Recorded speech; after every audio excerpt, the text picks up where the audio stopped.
Assalamualaikum warahmatullahi wabarakatuh. Selamat datang di pembelajaran PPKN kelas 10.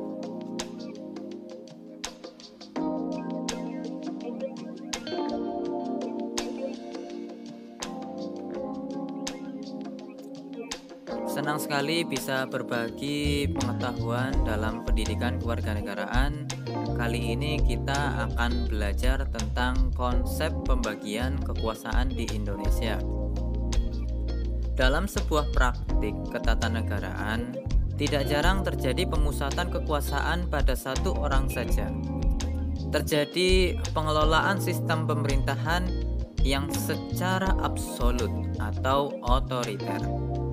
Untuk menghindari hal tersebut, perlu ada pemisahan atau pembagian kekuasaan agar terjadi kontrol dan keseimbangan di antara lembaga pemegang kekuasaan. Dengan kata lain, kekuasaan legislatif, eksekutif maupun yudikatif tidak dipegang oleh satu orang saja. Apa sebenarnya konsep pemisahan dan pembagian kekuasaan itu?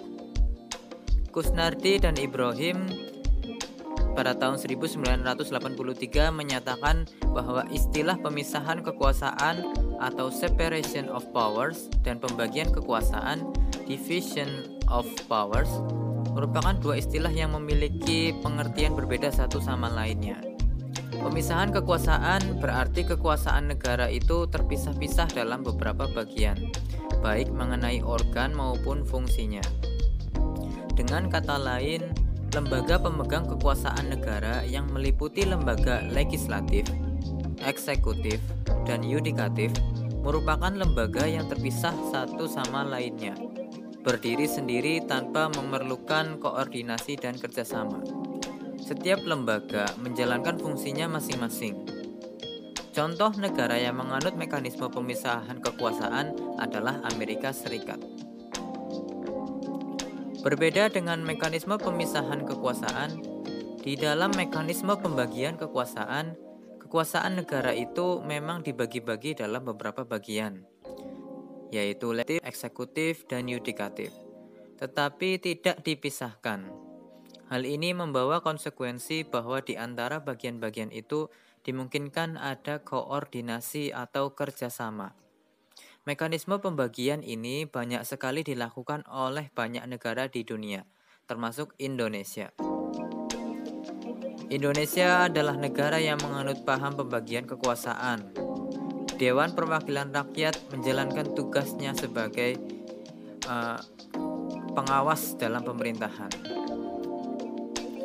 Bagaimana konsep pembagian kekuasaan yang dianut negara Indonesia? Mekanisme pembagian kekuasaan di Indonesia diatur sepenuhnya dalam UUD Negara Republik Indonesia tahun 1945. Penerapan pembagian kekuasaan di Indonesia terdiri atas dua bagian, yaitu pembagian kekuasaan secara horizontal dan pembagian kekuasaan secara vertikal. Demikianlah penjelasan yang dapat disampaikan. Berikut adalah kuis untuk kalian jawab. Terima kasih. Wassalamualaikum warahmatullahi wabarakatuh.